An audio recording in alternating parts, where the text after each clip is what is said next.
For God so loved the world that he gave his only begotten Son, that whosoever believeth in him should not perish but have everlasting life. So may gingon diha sa kasulatan nga katong adunay tinud-anay nga pagtuo diha kang Hesus, dili gayud makabaton sa kamatayon, kundi makabaton sa kinabuhing dayon or walay katapusan. So angay natong masabtan kung unsa ang tinuod nga pagtuo diha kang Hesus. Daghan man ang moingon nga Brad, diha lagi kay ato namang nabasa nga motuo lang kay Hesus, maluwas na da ekonomi kay nituo naman mi kang Hesus. Nagampo naman kuno mi, paigo na kuno ning among pagampo.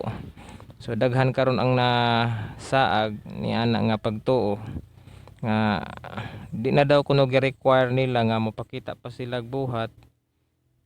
Di na daw kuno gi-require nga magsangyaw pa sila mutabang sa tinuod nga gingharian kay nituo naman sila. So luwas na daw kuno sila nga wala na kuno'y pagsunod sa mga kasuguan sa Dios. Sakto kaha nga mutuo lang nga walay pagsunod sa mga kasuguan sa Dios. Bisan gani si John nga nagsuwat niini, kung imong hunahunahon, si John nga nagsuwat nga usa sa mga apostol ni Hesus, atong nasabtan ang iyang istorya nga samtang nagsuwat siya niini, iya pong gipakita ang iyahang mga buhat.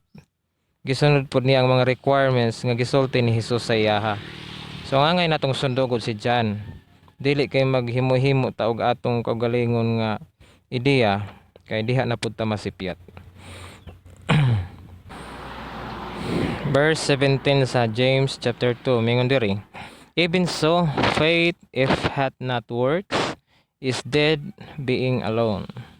Gayon din naman ang pananampalataya na walang manggagawa ay patay sa kanyang sarili. So kung igo lang kaning tuo, igo ka lang simba kang Hesus nga wa man pud nimo pangitaa ang iyahang mga gi-require sa imuha, wa pud nimo buhata, patay siya.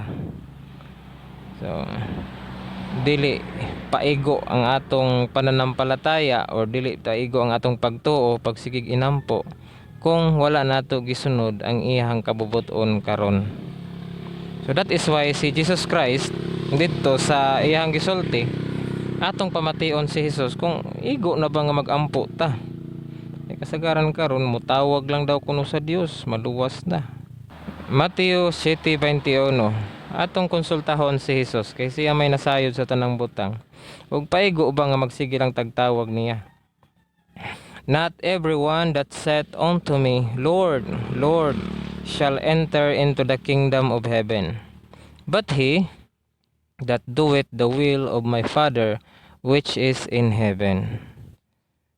So dili day paigo nga motawag ng tanyag Lord, my Lord, praise the Lord, hallelujah. Dili pa na paigo nga atong isinggit-singgit. Dapat atong sabton og unsa ang iyahang will. Sa maning will, ang iyahang kabubuton, ang kalooban ng Ama. So unsa man ang kalooban ng Dios ngayon? So ang iyahang kabubuton karon mao ang pagsunod ninyo sa hari. Ang pagpahisakop sa gingharian o ang pagsunod sa mga balaod nining gingharian nga iyang gitukod karon.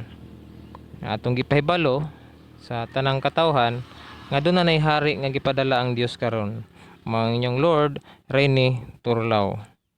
Mao ang hari sa Kingdom of Heaven nga gitukod sa Dios niining panahon na karon.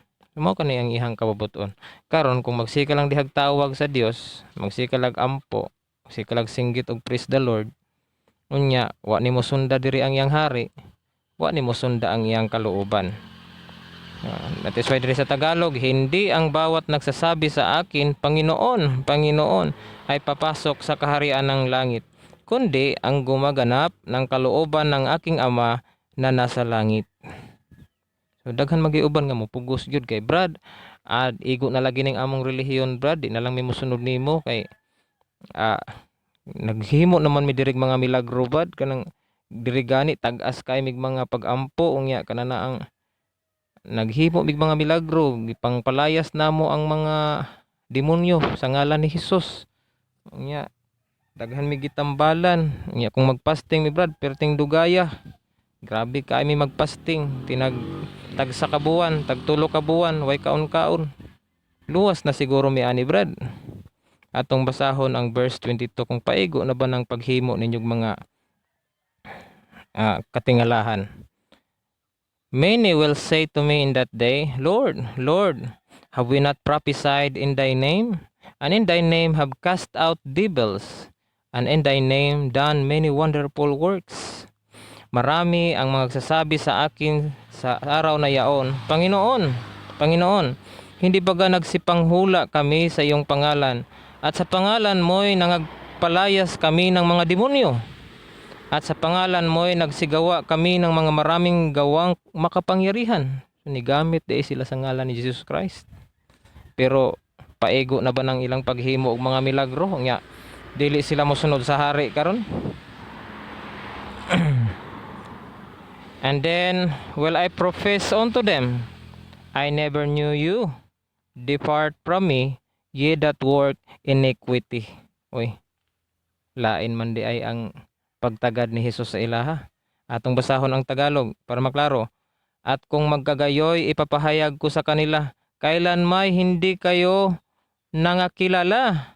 Magsilayo kayo sa akin, kayong manggagawa ng katampalasan.